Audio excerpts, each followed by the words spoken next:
अस्सलाम वालेकुम, मेरा नाम है जहांसेब हाशमी और ये है होंडा सिविक RS 2023 मॉडल। ये होंडा सिविक की 11 जनरेशन है जो कि पाकिस्तान में 2021 के एंड से आना शुरू हो गई थी और ये specific car black with burgundy है। इसमें बर्गंडी कलर ऑफर किया है होंडा ने रिसेंटली 2023 में ही और ये कार बर्गंडी इंटीरियर वाली है। इनिशियली इस गाड़ी में सिर्फ एक ही इंटीरियर आता था ब्लैक वाला, अब इसमें एक और कलर टोन ऑफर कर दी गई है और इसकी लुक्स मेरे ख्याल से अब बहुत अच्छी लगती हैं। इसके इंटीरियर की कलर टोन लेजेंडर जैसी ही है, ब्लैक विद बर्गंडी, और उसके अलावा इस गाड़ी की प्राइस 98 लाख रुपीज़ है। ये गाड़ी साइकिल मोटरस्पोर्ट्स के पास लिस्टेड है। अगर आपने इस गाड़ी के बारे में कोई इन्फॉर्मेशन लेनी है तो आप इस दिए गए नंबर के ऊपर कॉल कर सकते हैं। खैर, सिविक और इस तरह की और भी बहुत सारी गाड़ियाँ जैसे कि ग्रैंडी, यारिस, सिटी वगैरह साइकिल मोटरस्पोर्ट्स के पास अवेलेबल हैं। अगर आपने इन गाड़ियों के बारे में कोई इन्फॉर्मेशन लेनी है तो आप इस दिए गए नंबर पर कॉल कर सकते हैं या फिर आप साइकिल मोटरस्पोर्ट्स को विजिट कर सकते हैं जो कि रावलपिंडी में DHA 2 के गेट 1 के ऑपोजिट लोकेटेड है। Overall, it's a great car and today I'm going to review it. Let's start with the exterior of this car. ये Honda Civic की 11 जनरेशन का फ्रंट लुक है और ये इस गाड़ी का RS टर्बो वेरिएंट है जो कि टॉप ऑफ लाइन होता है। इस गाड़ी में टोटल 3 वेरिएंट्स आते हैं, स्टैंडर्ड, ओरियल और RS। ये टॉप ऑफ लाइन है और इस गाड़ी में हेडलाइट्स जो हैं ये कंपैरेटिवली सिंपल गाड़ी से डिफरेंट आती हैं। इस तरह से कि इसकी हेडलाइट के अंदर 2 अलग अलग LED पॉइंट्स दिए गए हैं जैसा कि अब होंडा की मोस्टली कार्स में आ रहे हैं। विजर की हेडलाइट्स भी ऐसी हैं और सिविक भी। इसकी हेडलाइट में 2 अलग अलग LED पॉइंट्स दिए गए हैं और बीम इसके सेंटर में आती है।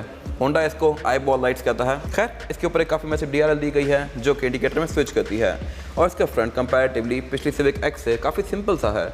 इसमें कुछ खास नहीं दिया गया। इसके क्योंकि गाड़ी ब्लैक कलर में है तो मोस्टली ब्लैक वाले एक्सेंट्स भी कलर के साथ ही ब्लेंड कर रहे हैं। इसके फॉग लैंप्स के आसपास वाला एरिया ब्लैक कलर का है, बम्पर पे कुछ ब्लैक पार्ट्स हैं, बट इस कार में ये सब कुछ एक फ्लश सी लुक दे रहे हैं।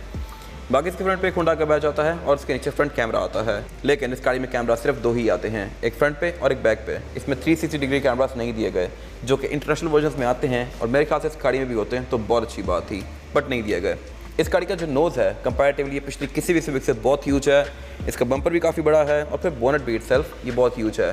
सिविक रिबर्थ, सिविक रिबॉन्ड, उन दोनों में फ्रंट काफ़ी छोटा था। सिविक एक्स में कुछ बड़ा किया गया और 11 में ये गाड़ी बहुत ह्यूज है और साइज़ में भी कंपैरेटिवली ये गाड़ी डायमेंशंस के लिहाज से पिछली किसी भी सिविक से चौड़ी भी ज़्यादा है और लंबी भी ज़्यादा है। तो ये गाड़ी आपको अगर इसको डीबैच कर दिया जाए और किसी लेमैन को दिखाया जाए तो इसको अकॉर्ड के साथ भी कंफ्यूज कर सकता है। ये गाड़ी साइज़ में काफ़ी ह्यूज है। इसकी विंडशील्ड में ऊपर होंडा सेंसिंग के सेंसर्स आते हैं और इस गाड़ी के वाइपर्स भी रेन सेंसिंग हैं और ये हिडन है, यानी कि ये बोनट के नीचे दिए गए हैं। और उसके अलावा इस गाड़ी की हेडलाइट्स भी ऑटो के फीचर के साथ आती हैं, यानी कि ये रात और दिन को सेंस करके ऑटोमेटिकली ऑन या ऑफ होंगी। इसके बारे में बात कीजिए इसकी साइड प्रोफाइल की तो ये भी काफ़ी एग्रेसिव है, स्पेशली RS टर्बो में। अगेन RS वर्जन के अंदर कुछ ब्लैक एक्सेंट्स आते हैं जो कि छोटी सिविक के अंदर नहीं आते, जो कि इस गाड़ी में फ्लश सी ही लुक दे रहे हैं, चलती सी, क्योंकि गाड़ी ही ब्लैक है। इसमें रिम ब्लैक आते हैं, इसके साइड मिरर ब्लैक आते हैं, इसमें डोर हैंडल भी ब्लैक आते हैं और इसमें क्रोम भी कंपैरेटिवली स्टैंडर्ड और ओरियल कार से कम दिया गया होता है। इसके अलावा इस गाड़ी के साइड मिरर भी काफ़ी फीचर रिच हैं, इस तरह से कि रिट्रैक्टेबल भी हैं, एडजस्टेबल भी हैं और ये हीटेड भी हैं और ये गाड़ी लॉक अनलॉक करने के साथ साथ फोल्ड अनफोल्ड भी होते हैं लाइक दिस। और इसके अलावा इसके डोर हैंडल में भी सॉफ्ट अनलॉक वाला फीचर आता है, बोथ ड्राइवर और पैसेंजर दोनों की साइड पे। इनको आप जस्ट हाथ इंसर्ट करके भी अनलॉक कर सकते हैं लाइक दिस। अगर बात की जाए रेयर लुक की तो ये भी कंपैरेटिवली किसी भी सिविक से ज़्यादा एग्रेसिव है। ये क्योंकि सिविक RS है तो इसके बैक पे एक डक टेल स्पॉइलर भी दिया गया है जो कि ब्लैक में है। और अगर बात की जाए इसकी टेल लाइट्स की तो ये भी लावा LED वाली हैं जो कि एंड टू एंड कंटिन्यू करती हैं और काफ़ी शार्प सी हैं।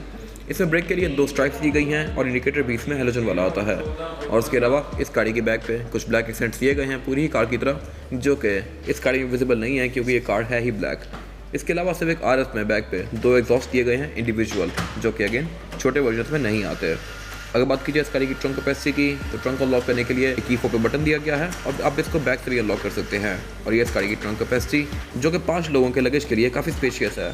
इसकी ट्रंक में इंसुलेशन भी दी गई है और उसके अलावा इस नीचे देखिए लिड को उठा के आप इस गाड़ी का स्पेयर टायर और टूल किट एक्सेस कर सकते हैं।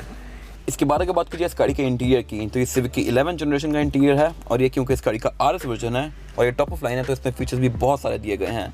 प्लस ये गाड़ी ब्लैक विद बर्गंडी है जो कि इंटीरियर को मेरे ख्याल से बहुत अच्छी लुक दे रही है। सिविक RS के बेसिक वेरिएंट के अंदर इंटीरियर ब्लैक आता है, ब्लैक विद रेड, उसमें रेड स्टिचिंग दी गई होती हैं लेकिन वो पूरा इंटीरियर ब्लैक होता है, काफ़ी डल लगता है। मेरे ख्याल से कंपैरेटिवली ये इंटीरियर बहुत बेहतर है। अब इसकी कलर टोन लेजेंडर जैसी है, फॉर्च्यूनर लेजेंडर में भी सेम ऐसा ही इंटीरियर आता है ब्लैक और बर्गंडी के कॉम्बिनेशन में, and this car is no different. और इसके अंदर एम्बिएंट लाइटिंग भी दी गई है फ्रंट डोर्स में रेड में, तो ये इसको काफ़ी अच्छे से कॉम्प्लीमेंट कर रही हैं। अगर बात कीजिए इस गाड़ी के स्टीयरिंग व्हील की तो ये स्टीयरिंग व्हील 3 स्पोक है। लेफ्ट स्पोक पर डिफरेंट कंट्रोल्स दिए गए हैं। लेफ्ट स्पोक के जो कंट्रोल्स हैं ये इस गाड़ी के मल्टीमीडिया सिस्टम के हैं। यहाँ से आप वॉल्यूम अप डाउन कर सकते हैं, ट्रैक आगे पीछे कर सकते हैं और इसके एमआरआई डिस्प्ले के बीच में नेविगेट कर सकते हैं। राइट स्पोक में जो कंट्रोल्स दिए गए हैं, यहाँ से आप इस गाड़ी के क्रूज़ को इनेबल डिसेबल कर सकते हैं और ये क्रूज़ है भी एडॉप्टिव, यानी कि ये अगली गाड़ी के लिहाज से इस गाड़ी की स्पीड को एडजस्ट करेगा।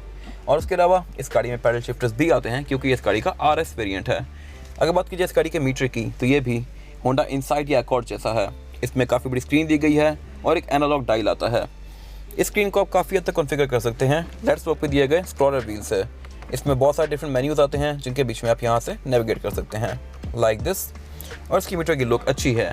RS वेरिएंट के अंदर इसके मीटर की थीम मोस्टली रेड सी है, जबकि सिंपल वेरिएंट्स में ये वाइट में आता है। अगर बात की जाए इस गाड़ी के डैशबोर्ड की, तो डैशबोर्ड भी इस गाड़ी का मोस्टली लेदराइट की फिनिश में है और इसके सेंटर में एक काफ़ी मैसिव मल्टीमीडिया पैनल दिया गया है जो कि एंड्रॉयड है। इसमें एंड्रॉयड ऑटो, एप्पल कारप्ले दोनों चीज़ें आती हैं और उसके अलावा aux, USB, Bluetooth, memory card वगैरह भी आप इसमें इंसर्ट करके इसको यूज़ कर सकते हैं। लेकिन ये पैनल क्लाइमेट कंट्रोल से कनेक्टेड नहीं है, यानी कि स्टैंड अलोन है। इसका क्लाइमेट कंट्रोल यहाँ पे शो नहीं होता। इसके टाइम को भी आप खुद ही एडजस्ट करेंगे। खैर, उससे नीचे इसके एयरवेंट्स दिए गए हैं जिनका डिज़ाइन मेरे ख्याल से बहुत फ्यूचरिस्टिक है। सिविक रिबॉर्न के बाद ये एक ऐसी गाड़ी है जिस पे वाकई में होंडा ने बहुत वर्क किया है इंटीरियर की क्वालिटी पे। इसमें फ्रिल्स वगैरह काफ़ी अच्छी यूज़ की गई हैं। इसके फैंस के ग्रिल्स को काफ़ी फ्यूचरिस्टिक सी लुक दे रही है। इसके बीच में जस्ट के नॉब दिए गए हैं जहाँ से आप इसके एयर फ्लो को एडजस्ट कर सकते हैं। इसमें कोई फिजिकल ग्रिल्स नहीं दी गई, तो ये मेरे ख्याल से एक अच्छी चीज़ है। इसको नीट सा टच दे रही है। सेंटर में एक हैज़न बटन आता है और उससे नीचे इसका क्लाइमेट कंट्रोल दिया गया है। क्लाइमेट कंट्रोल भी सिविक में 11th जनरेशन के अंदर डुअल जोन दे दिया गया है। और डुअल जोन का मतलब यह है कि ड्राइवर और पैसेंजर अपनी मर्जी के लिहाज से इसके क्लाइमेट कंट्रोल को एडजस्ट कर सकते हैं। बाकी इसके क्लाइमेट कंट्रोल की लुक HRV जैसी ही है। HRV में डायल्स कुछ ऐसे ही आते हैं, लेकिन उसके डायल्स का टेम्परेचर के साथ साथ कलर भी चेंज होता है। इसके अलावा इस गाड़ी के साइड मिरर भी क्योंकि हीटेड हैं तो उसका कंट्रोल भी यहाँ पे दिया गया है और उसमें एक मैक्स कूल का ऑप्शन भी आता है। मैक्स कूल बेसिकली ये है कि ये गाड़ी AC और फैन स्पीड को मैक्स आउट कर देती है, गाड़ी को मिनिमम टाइम में मैक्सिमम ठंडा करने के लिए। उससे नीचे इसका एक USB इनपुट दिया गया है, चार्जिंग आउटलेट दिया गया है और नीचे एक स्टोरेज पॉकेट दी गई है। इसमें कोई वायरलेस चार्जर नहीं आता, अगर आता तो मेरे ख्याल से अच्छी बात थी। उससे पीछे इस गाड़ी का गियर लेवल दिया गया है। गियर लेवल इस गाड़ी का सिंपल सा ही है। इसको आप डिफरेंट गियर्स के बीच में इस तरह से स्विच कर सकते हैं और इसको आप मैनुअली भी चला सकते हैं। इस तरह से कि इसमें पैडल शिफ्टर्स दिए गए हैं। अगर आप चलती हुई गाड़ी में गियर डाउन करेंगे तो ये गाड़ी मैनुअल हो जाएगी और फिर आप अपनी मर्जी के लिहाज से इसके गियर शिफ्ट कर सकते हैं। उसके साथ 2 कप होल्डर्स दिए गए हैं। उससे पीछे एक ड्राइव मोड सेलेक्टर दिया गया है। इस गाड़ी में 3 ड्राइव मोड्स आते हैं, नॉर्मल, इको और स्पोर्ट। उससे पीछे एक ब्लैंक स्विच है और उससे पीछे इसकी पार्किंग ब्रेक दी गई है जो कि इलेक्ट्रॉनिक है और इसमें ब्रेक होल्ड भी आता है। उससे पीछे इस गाड़ी का सेंटर कंसोल दिया गया है जो कि लेदर की फिनिश में है और इसमें रेड स्टिचिंग कंटिन्यू की गई है और इसके बीच में एक एस्ट्रे दी गई है जिसके पीछे होंडा की हिस्ट्री लिखी हुई है। The Civic history goes on और सिविक की फर्स्ट जनरेशन भी बनी हुई है यहाँ पे। Nice attach to detail Honda. और ये सेंटर कंसोल है भी काफ़ी स्पेशियस, लेकिन कंपैरेटिवली सिविक X से ये थोड़ा छोटा है।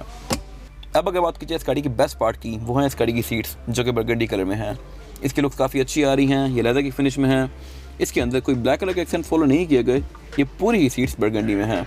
बाकी ये सीट्स मैनुअली एडजस्टेबल हैं, इनको आप हाथ से ही आगे पीछे करेंगे। इसी तरह विंडोज़ इस गाड़ी में चारों ही सिंगल टैप वाली आती हैं, यानी कि आप इनको सिंगल टैप से फुली रोल डाउन या रोल अप कर सकते हैं। ये मेरे ख्याल से एक अच्छी चीज़ है। और इसके डोर्स के अंदर यहाँ पे एम्बिएंट लाइटिंग भी दी गई हैं जो कि हेडलाइट्स के साथ ऑन या ऑफ होती हैं लाइक दिस। और इस गाड़ी में इंसुलेशन भी कंपैरेटिवली पिछली किसी भी सिविक से काफ़ी बेहतर है। इस तरह से कि इसके डोर के अंदर एक ये अलग से रबर की लेयर दी गई है जो कि यूजुअली सिविक में नहीं आती और ये साउंड को काफ़ी हद तक कैंसिल आउट करती है। ये शीट काफ़ी मोटी है और काफ़ी सॉफ्ट सी है। इसके बाद अगर बात की जाए इस गाड़ी में रेयर पैसेंजर्स के लिए सीटिंग कैपेसिटी की, तो ये गाड़ी बैक पे काफ़ी खुली है as compare to any other Civic. Civic हमेशा से बैक पे टाइट आती है, but this car is different. इस तरह से कि गाड़ी लंबाई में थोड़ी ज़्यादा है as compare to previous any Civic. और उस लंबाई का जो फ़ायदा है वो सबसे ज़्यादा रेयर पैसेंजर्स को है। यहाँ पे लेगरूम काफ़ी स्पेशियस है और इसके अलावा हेडरूम का भी मेरे पास गाड़ी में कोई इशू नहीं है। लेकिन सिविक 11 जनरेशन में एक बहुत बड़ा हम्प आता है सेंटर में, तो यहाँ पे 3rd पर्सन को बैठने में थोड़ी मुश्किल होगी। बैक पे 2 लोग यहाँ पे आसानी से बैठ सकते हैं। और उसके अलावा रेयर पैसेंजर्स के लिए इस गाड़ी में 2 एयर वेंट्स भी दिए गए हैं जो कि अगेन मेरे ख्याल से एक अच्छी चीज़ है। लेकिन यहाँ पे कोई चार्जिंग आउटलेट्स वगैरह नहीं आते, जो कि होता तो मेरे ख्याल से अच्छी बात थी। इससे छोटी कार जो कि होंडा सिटी है उसमें भी बैक पर चार्जिंग आउटलेट्स आते हैं 2 और उसके अलावा एयर वेंट्स भी दिए गए हैं, बट इस कार में ऐसा नहीं है। इसके अलावा सेंटर में इसके एक सेंटर कंसोल दिया गया है जिसको निकाल के आप इसमें से 2 कप होल्डर एक्सेस कर सकते हैं और इसको एज एन आर्मरेस्ट भी यूज़ कर सकते हैं। और सीट बेल्ट्स भी इस गाड़ी में ब्लैक कलर में आती हैं जो कि बरगंडी सीट्स के साथ एक काफ़ी अच्छा कंट्रास्ट में जा रही हैं। इसमें क्वार्टर ग्लास भी आते हैं और उसके अलावा इसके रेयर डोर्स में स्पीकर्स भी दिए गए हैं, लेकिन वे डोर्स में एम्बिएंट लाइटिंग नहीं आती, जो कि होती तो मेरे ख्याल से अच्छी बात थी। इसके बारे में बात की जाए इस गाड़ी के इंजन की, तो सिविक की 11th जनरेशन में एक इंजन साइज ऑफर होता है 1500 सीसी टर्बोचार्ज्ड। इसमें 3 वेरिएंट्स आते हैं, स्टैंडर्ड, ओरियल और RS। लेकिन इनके परफॉर्मेंस फिगर्स में डिफरेंस आता है और इस डिफरेंस के पीछे वजह इन गाड़ियों की ट्रांसमिशन है। ये टॉप ऑफ लाइन गाड़ी जो है सिविक आरएस, इसमें ट्रांसमिशन LLCVT आती है, जबकि छोटे वेरिएंट्स में यानी ओरियल और स्टैंडर्ड में ट्रांसमिशन MCVT आती है।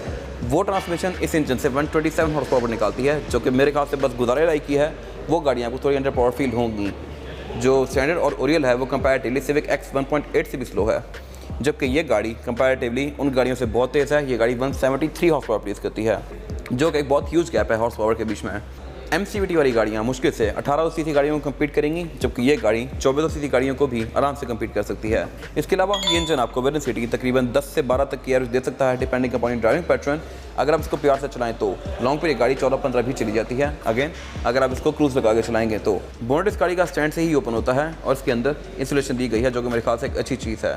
लेकिन इस गाड़ी में इसके अलावा कोई खास इंसुलेशन नहीं दी गई। इसमें ये शॉक्स वाला एरिया, विंडशील्ड वॉशर की बॉटल वाला एरिया, फ्रंट, ये बहुत ज़्यादा एक्सपोज है। मेरे ख्याल से इस पर कुछ कवरिंग वगैरह आती तो बेहतर था। ये सारा बहुत ज़्यादा एक्सपोज है। मैंने इससे पहले एक सिविक का रिव्यू किया है जिसमें ये वाले एरियाज़ के ऊपर इंसुलेशन लगाई गई है, जो कि आप देख सकते हैं। और ये इंसुलेशन साइकिल मोटरस्पोर्ट्स से लगवाई गई है। अगर आपने ये इंसुलेशन अपनी कार में भी लगवानी है तो आप साइकिल मोटरस्पोर्ट्स को विजिट कर सकते हैं या फिर घर बैठे इनको ऑर्डर भी कर सकते हैं हमारी वेबसाइट से, जो कि है www.cyclemotorsports.pk। खैर परफॉर्मेंस फिगर्स के लिहाज से ये गाड़ी अच्छी है, एवरेज भी इस गाड़ी की ठीक है और इसके अलावा फीचर्स भी इस गाड़ी में काफ़ी सारे आते हैं, जैसे कि electronic power steering, ABS, Honda sensing वगैरह, हर वो चीज़ जो कि इसकी राइड को अच्छा बना सकती है। खैर इसके अलावा यहाँ पे कुछ खास है नहीं। इसके बारे में बात कीजिए इस गाड़ी के टायर साइज़ की, तो सिविक आरएस में जो टायर साइज़ आता है ये है 215, 50 और 17। सिविक आरएस में 17 इंच का रिम आता है, जो कि मैट ब्लैक फिनिश में है और ये लुक्स के लिहाज से बहुत बेहतर है as compare to any other Civic. Civic जो स्टैंडर्ड होती है और ओरियल होती है उसमें रिम और टायर भी इस गाड़ी में 16 इंच का आता है। ये रिम लुक्स में थोड़ा बेहतर है, लेकिन टायर जो आता है इस गाड़ी में ये BG थंडर मैक्स है, जो कि जनरल की सब्सिडरी है। अगर आप इसमें टायर लेके कोई मिशलिन वगैरह के लगवा लें तो इसकी राइड थोड़ी बेहतर हो जाएगी। ये टायर कोई इतना अच्छा नहीं है। बाकी इस गाड़ी में एक अच्छी चीज़ ये है कि इसमें ऑल डिस्क ब्रेक दी गई है, यानी फ्रंट और बैक चारों में डिस्क ब्रेक आती है। और इसके अलावा इसमें ABS, electronic power steering, traction control, Honda sensing, हर वो चीज़ आती है जो कि इसकी राइड को अच्छा बना सकती है। इसकी प्रोफाइल क्योंकि कम है, 50 है, तो ये थोड़ी मीडियम प्रोफाइल वाली लुक दे रहा है और मेरे ख्याल से बड़ा अच्छा लग रहा है। ये इस गाड़ी की फिजिकल की है। बैक पे होंडा का लोगो और फ्रंट पे इसमें लॉक, अनलॉक, ट्रंक रिलीज और रिमोट स्टार्टर दिया गया है। रिमोट स्टार्टर ऐसे ऑपरेट होता है कि आप इस गाड़ी को लॉक करके अगर रिमोट स्टार्टर दबा के रखेंगे तो ये गाड़ी ऑटोमेटिकली स्टार्ट होगी लाइक दिस। अब इस गाड़ी के अंदर कोई भी नहीं है और ये गाड़ी रिमोट से स्टार्ट हुई है और ये स्टार्ट होकर AC वगैरह ऑन कर देगी। अगर आप कहीं गर्मी से आ रहे हैं तो आपको गाड़ी ठंडी ही मिलेगी। ये मेरे ख्याल से काफ़ी अच्छा फीचर है। ये था आज का रिव्यू। अगर आपको रिव्यू पसंद आया है तो इस रिव्यू को लाइक कीजिए, मेरे चैनल को सब्सक्राइब कीजिए और अगर आपके पास इस गाड़ी से रिलेटेड कोई भी राय है तो उसको कमेंट सेक्शन में शेयर ज़रूर कीजिएगा, ताकि वो लोग जो ये गाड़ी लेने वाले हैं वो आपकी राय से फ़ायदा उठा सकें। अपना ख्याल रखिएगा। Thank you.